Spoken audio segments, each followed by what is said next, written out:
Hello.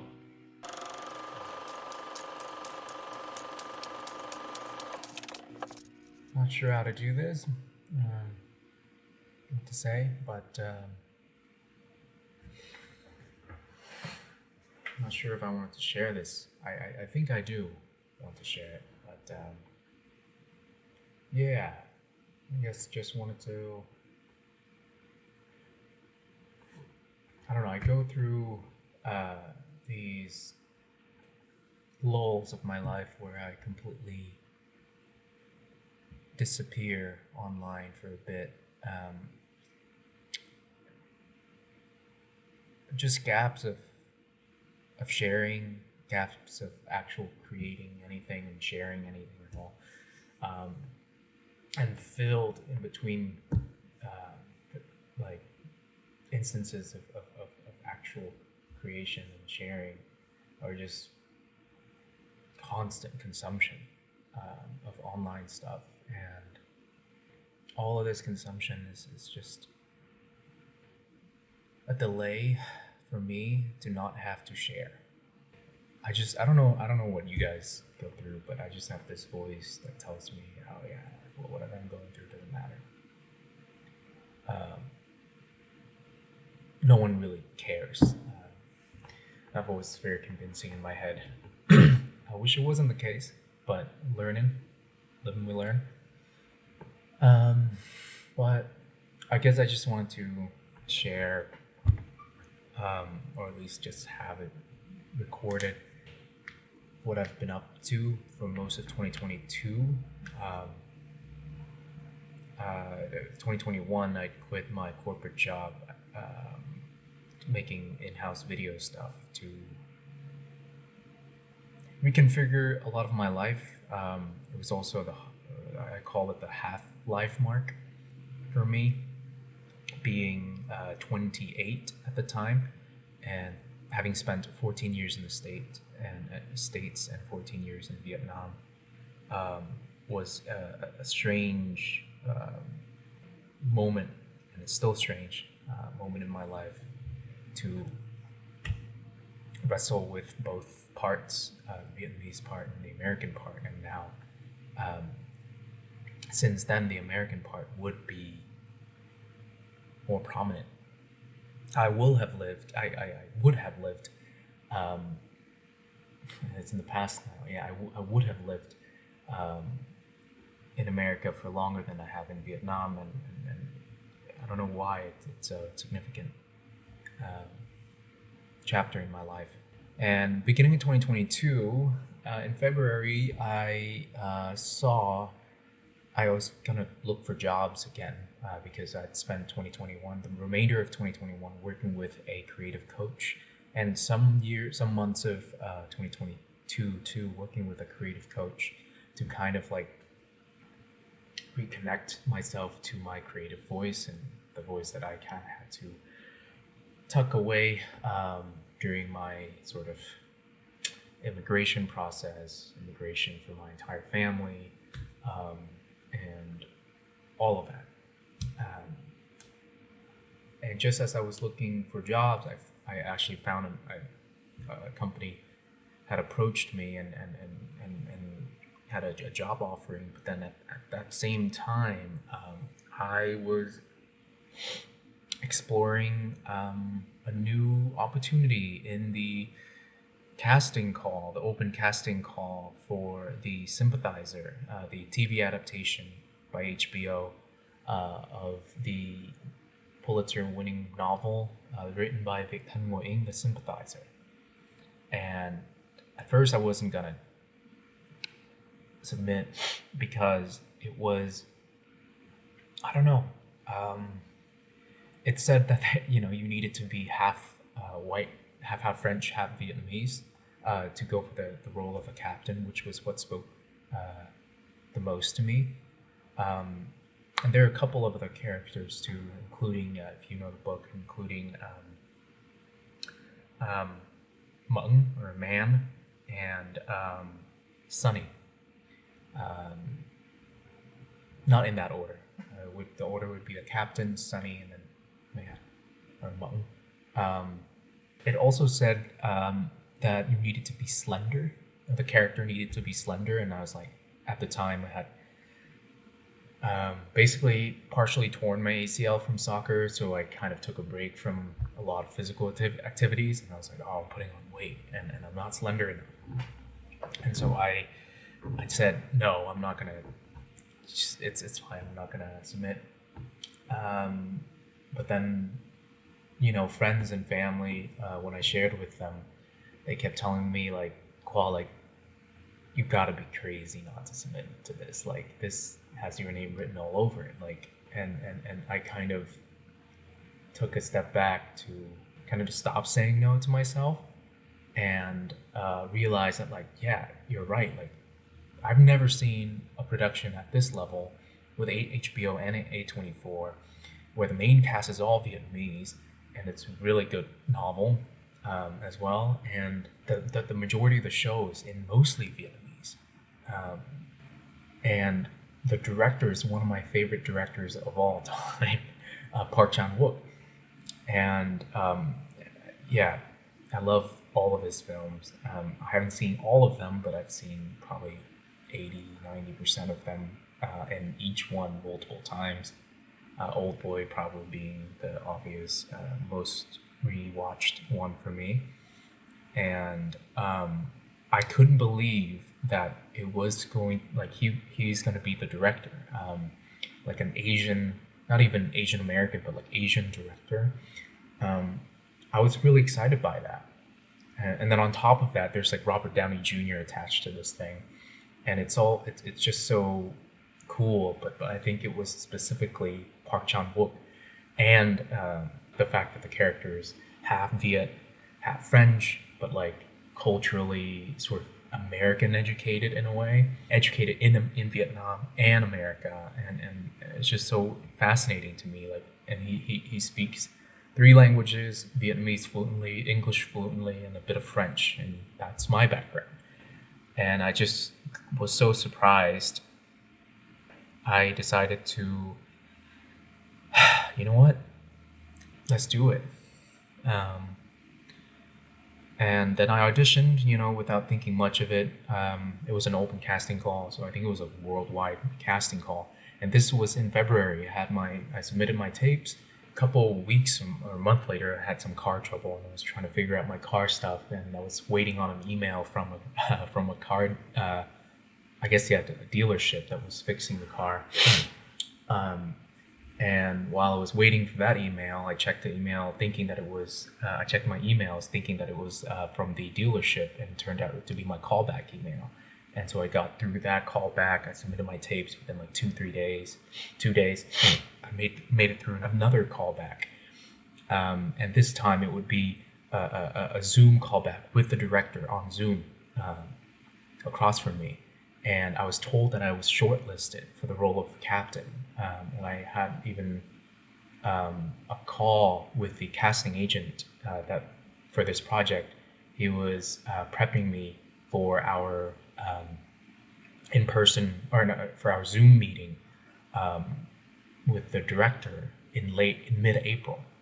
I can't remember when I had this conversation, maybe late March or something, but mid-April was going to be my callback with the director over Zoom. And I was like, oh shit, I get to meet Park Chan-wook, at least online. And I spoke on the phone with the agent. He told me like I'm one of the last like 7 or 8 people for the role of the captain. And like they basically combed through like 2,000 plus people. And I was the basic, like one of the last 7 or 8 people considered for this role. And I was like so excited. I was honestly kind of more excited to be able to audition for in front of the director. Like for Park Chan-wook, like I never would imagine I'd get that chance. And then I did. But then mid-April came, nothing happened. I didn't hear anything. I was checking back with the agents, nothing. I don't know what happened. I was promised a Zoom callback, which is a huge thing at this late stage too, and I was so excited, and yet like it was just radio silence. Didn't hear anything back until June, basically saying that I'm no longer shortlisted for the captain, but I'm shortlisted for other characters. It wasn't clear which one it was yet. And I was like, cool. And I'm just putting it out there. I prefer Sunny and Mutton. And I have to jog my memory back. And basically, that was mid June. And I didn't hear anything. Well, no. We were kind of in contact up until like early September. Yeah. This just took the entire year, last year for me. I can't remember the date exactly, but at the time I was also like juggling this ACL surgery that I was trying to schedule into this whole year. I had like I said, I had partially torn my ACL like the year before. Lack of exercise from the pandemic, and also on top of that, somebody just knocked me on the side of my knee while we were playing soccer, unnecessarily too, by the way. And it turned out that I popped and tore my ACL, and so I was scheduling a surgery without really knowing when. And I was kind of waiting on this because I don't want to get the surgery and then and just be incapacitated for like at least like 3 months, for this the recovery, and miss out on this opportunity. So I kind of put the surgery on hold until I was like, you know what, they're not getting back to me as soon as I'd like. And so I actually, I decided, I'm going to schedule the surgery. I want to say like mid-September. And yeah, something like that. I even remember, those who have had surgeries before will know this, like the week before, like you go, if you have surgeries at Kaiser, I'm sure the procedure is the same, but you go to Kaiser and like you pick up like this carbohydrate liquid bottle that you drink, and they have like in this package they have like wipes for your body to like prepare you for the pre-surgery stuff. Yeah, I went and picked up that too and was just getting ready for the surgery. And then literally 3 days before my surgery date, I got a call from the surgery, from the I guess the surgeon's office. Their scheduler had called me and said that, hey, so your surgery's not on that day anymore because there had been some sort of freak accident with the fire sprinkler, and it basically water damaged the entire operating room, including all the equipment. And in order to sort of deal with this situation and get the room back to surgery appropriate state, it would need to be like, I thought it was going to be like a couple weeks or something, but no, it's like a month and a half. At the time, I was just like, what the fuck is going on? I'm just upset. I was like getting mentally prepared for like, okay. At the time, I was doing knee exercises every day, so my knee was actually in really good shape. Just, not soccer ready shape or any sports that require like lateral movements, quick, rapid lateral movements, like soccer or tennis, basketball. Those are like all my sports. And so I was like, man, I was just getting ready mentally for this to get surgery so that I can get back to playing sports in the future. But at the same time, I was kind of relieved that like, okay, I still have my knee as it is now. I don't have to cut it up and go through operation yet and have to be incapacitated for like, I don't know, like 3 months at least. Yeah, you can see Cody. And then on the day of my surgery, my sister's back got blown out. Her back is just on the exact day of that. I just remember it was a Monday. On the day of surgery, it was a Monday, the 19th or something. I don't know. My sister was visiting home from Berkeley, and I'm actually at her place right now. Basically, yeah, her back was in so much pain that she could not sit or stand. She had to lay down on her belly. Like, it was so bad that we had to take her into an emergency room nearby. It was like 40 minutes away. And the whole ride, she was in the back seat just planking. And just getting out and into the car was a challenge. And she was in so much pain, and thankfully we got some pain meds for that. Excuse me. And my mom and I were there, and we spent like the subsequent sort of 5 days just taking care of her, trying to get her everything that she needed. And thankfully after like day 3 or something, like the pain meds just really helped, and her back just sort of got alleviated. It was a Monday when we brought her to the hospital, and on Friday afternoon, I checked my emails, and I saw that I had like a couple of like 2-3 emails from the casting agency asking me, hey, like they're still looking for their Mung character. Here are the sides. Like, are you still interested in taping for Mung? And that email was sent on the Monday, on that same Monday, on the day I was supposed to have my surgery. And I was like, oh my God. And they said, yeah, please submit this by like Thursday. And I saw the email on Friday. And I'm like, oh shit. And on Friday morning, they sent me a couple more like, hey, are you still submitting? Are you still submitting? And I'm like, oh fuck, I didn't see any of this until the like late afternoon. And then I just responded back and like, fuck it, you know what? Yes, I am. Sorry, I totally did not see this. Some family emergency came up, and I was like, I'll submit it. I'll shoot tonight and submit it like early morning tomorrow. So I finished. I taped it, learned the lines, taped it. Actually, they asked for 2 scenes, and in this production, you kind of have to be able to speak both English and Vietnamese fluently. And so they asked you to do both scenes in English and Vietnamese. I did both, so 4 scenes in total. But for that, for that callback, for that instance, I could only do the Vietnamese parts because 1, time constraint. I did it in 1 like evening, and 2, this character doesn't really speak English. Technically, the Mung is a character that sort of lived and stayed in Vietnam. If you need tapes of me speaking English, I've submitted tapes speaking English for the role of the captain. So there's that. You need it. But for, within 12 hours, I can do only the learn it, shoot it, do it, and then shoot it, and then submit it. Just the English tapes or the Vietnamese tapes. So I did 2. And then, thankfully, that Saturday morning when I submitted it, I checked my email, and I saw that the agency was like, yeah, we got it. I'm like, cool. Oh, thank you. So that means it's through. It's cool.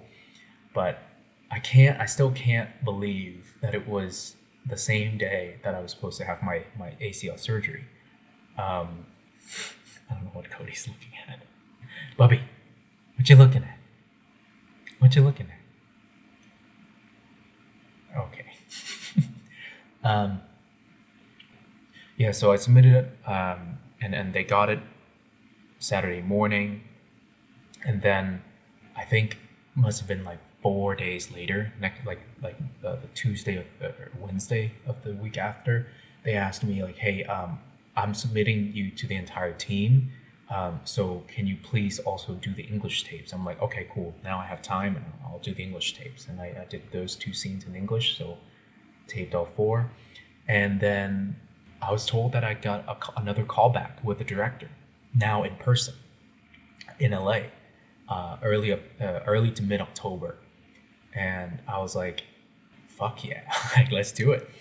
And so in October, I think we found out the last few days of September, and I immediately, Tiffany and I, my partner and I, booked a whole trip down to LA, Airbnb and stuff. Our friend Carl joined at some point too, and it was really nice. We went down to LA, and I was so overwhelmed. I mean, I got the sides and stuff like that, and I began learning it before the trip, and then during the trip, like the whole ride is just me rehearsing lines with Tiffany.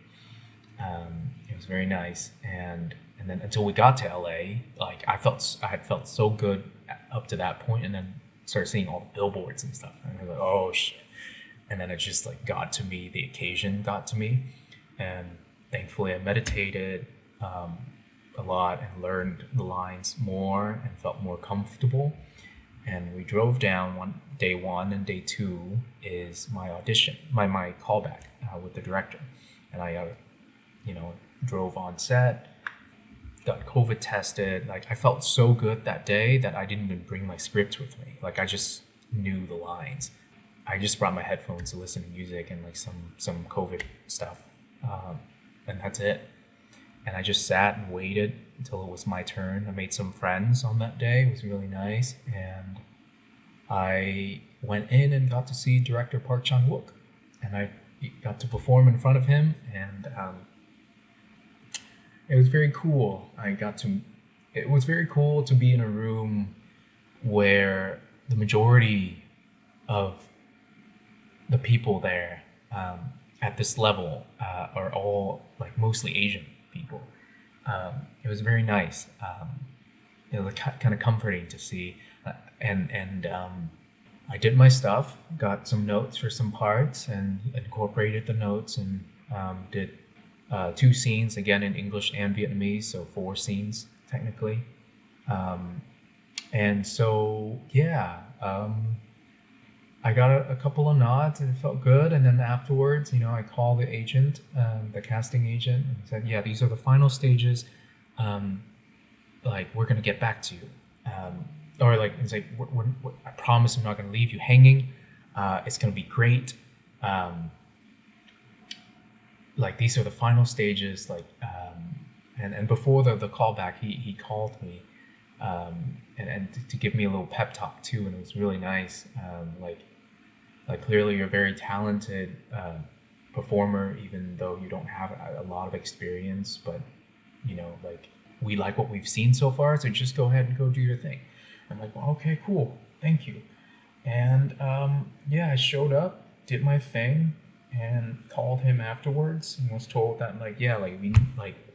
I don't know what you're doing on your end, but like, if you get the part, like we'll square you away with an agent, a manager, and all these things, and that like they wouldn't leave me hanging, and that they would like for these final stages, they that they promised they wouldn't leave me hanging. I'm like, cool, thanks. And that's it. And I we went and got some vegan tacos, me and Tiffany, to celebrate. And so surreal to say that, like, oh shit, I got to meet Park Chan Wook. I got to perform in front of him too. And we'll see. And it felt amazing. And then that was early October. Fast forward all the way to, I think, November was the last message I ever got from them. And the last message was, remind me, do you speak Vietnamese with a northern or a southern accent? I said southern accent, and I think the character should also speak with a southern accent. And that's it. That's the last time we stayed in contact. I try to message them like, hey, like, what's going on? Like, is it a yes or a no? Like, I need to know. And you like, I didn't say it, but like, you promised. I figured if you promised, you'd remember. And I didn't hear back. And then I found out, that on Deadline, on the Deadline the article, that they had gone with someone else. And yeah, I don't know how much detail I want to get into sort of the some of the ways in which they decided to drop some people. And I mean, I was told that at one point it was just between me and one other person for this for a lead for this series lead character, Mung. And yeah, I never, um, I don't know. I never heard back, even though they promised. And it just so it's like it's such an all or nothing kind of game where, like, if you get this role, everyone wants to work with you, and if you don't, like, nobody wants it, like, they won't even send you a rejection letter.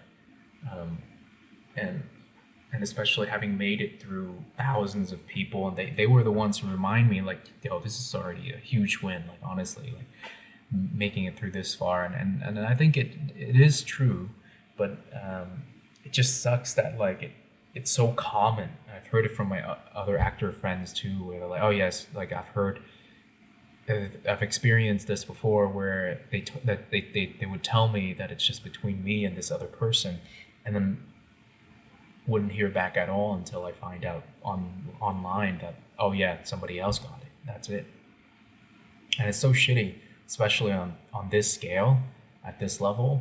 I get it if it's at the beginning, where, you're auditioning thousands of people, watching thousands upon thousands of tapes. I get it, but now it's just between me and one other person, and I don't know why we didn't get a rejection letter.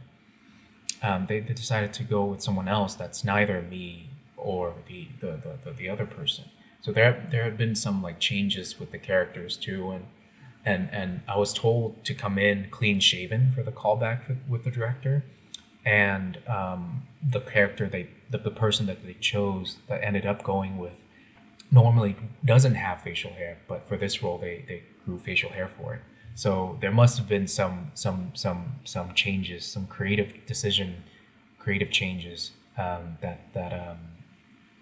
made by the director or the creative team, that probably changed parts of the character that had nothing to do with me and the other person. And I just also heard through the grapevine that I don't know, like, that there's some that me and the other guy got, like, the shorter end of the stick, where we didn't get the same scenes to read. We got the scenes from, like, the beginning and the middle of the show, of the story, and um, both of these scenes, our character is there as a figment of the imagination of the main character, of the lead character, the captain, and this is the captain's sort of imagination of this Hmong friend of his, and it's fertile ground for misinterpretations, because I don't know if the other person experienced the same thing, but for me, I was like, am I playing? Should I play as the character, or should I play as the imagination of the character? And and there are scenes where the character speaks English when they're not supposed to, because it's the imagination of the captain. And so it was, like, tricky to find which space I should land on with this character. Am I playing the real character or the imagination? If I'm only given scenes that are imaginary, how can I show you I'm grounded in my character? And it's really weird. And I think, from what I've heard, the person that they ended up going with actually got, like, a scene to read, where they're not only are they physically there as the character, it's like one of the biggest scenes. It's like a 2-page monologue, probably in the season finale for sure. And it's such an emotional and, like, big scene for this character, that I don't know why we didn't get to read those scenes or read that scene. Like, and I wish we'd gotten the same scenes, to read at this. Then I think it would be a more fair um, approach. But again, with casting, there's so many things that I have no idea what goes on behind the scenes, with the production and things like that. I'm sure they made the best choice they could with what were given, but I just still wish that, like, they would tell me, hey, like, I'm so sorry, like, or like, hey, thanks for going all the way through, but yeah, sorry, we went with someone else. And I think that would have helped me move on. But the fact that I didn't get anything, and I'd spent like upwards of 10 months. Like I found out this month, January, and this whole process started last February. And it's just been this long, drawn out thing. Yeah, and I'm just slowly moving on. It's just seeing, like, I follow these actors too, and I feel so happy for them. Like I'm so excited to like see them on the big screen. Like definitely pay for HBO Max for this, for just for this show.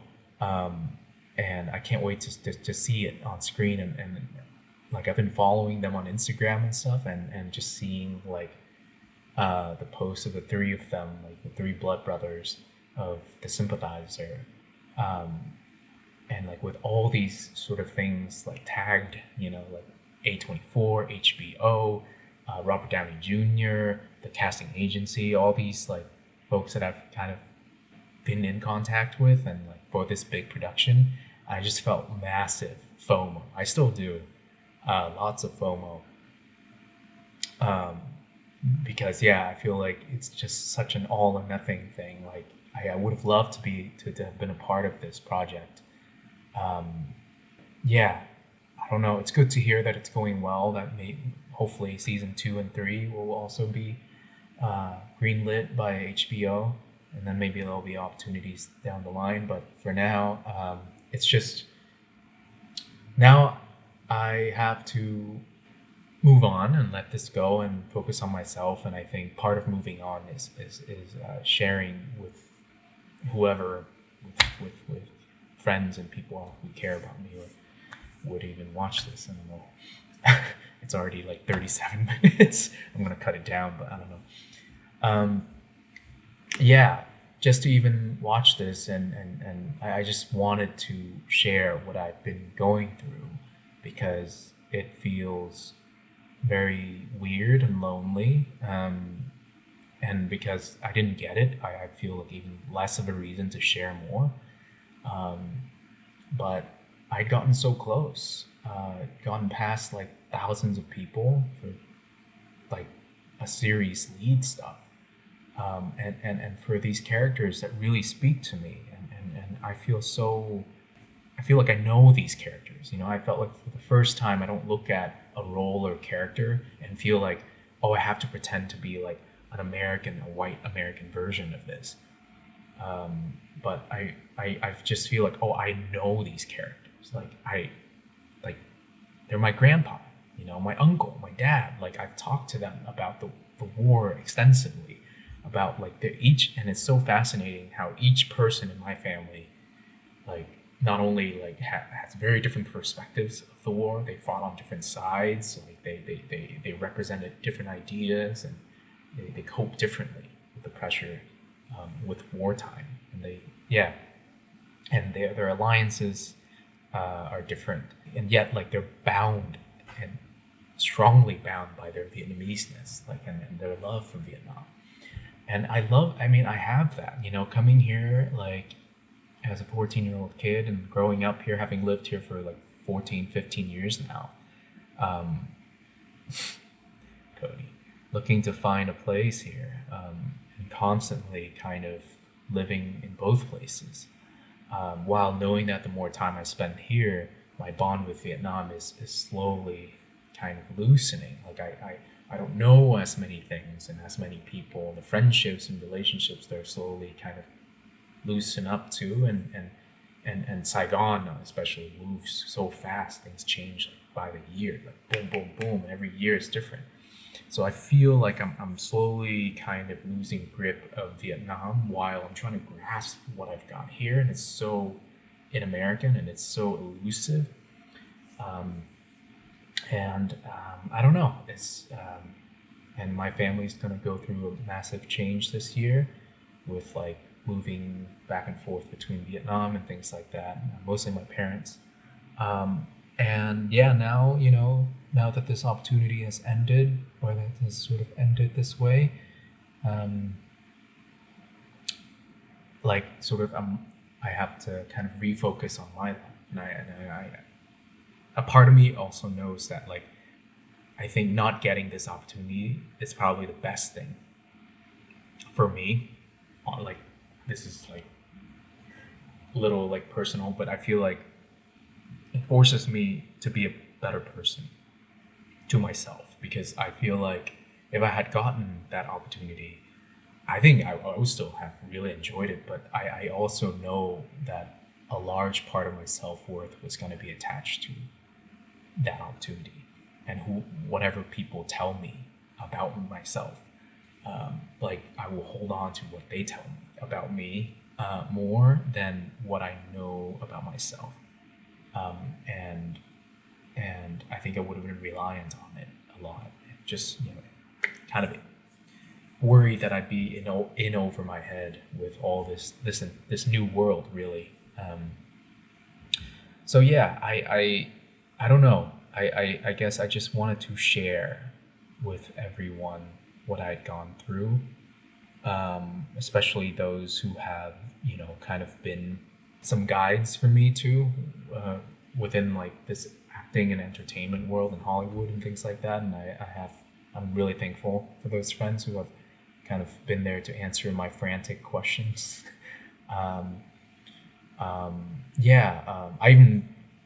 side note, I even found like an acting manager last year, and but I think we didn't see eye to eye on a lot of things, and so it didn't work out. But yeah, I just feel grateful for what happened, but still wish and would have gotten a clear answer, a clear no.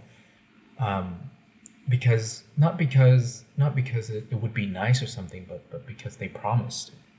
Um, I don't know. Like, I figured you promised. Yeah. I guess I just wanted to share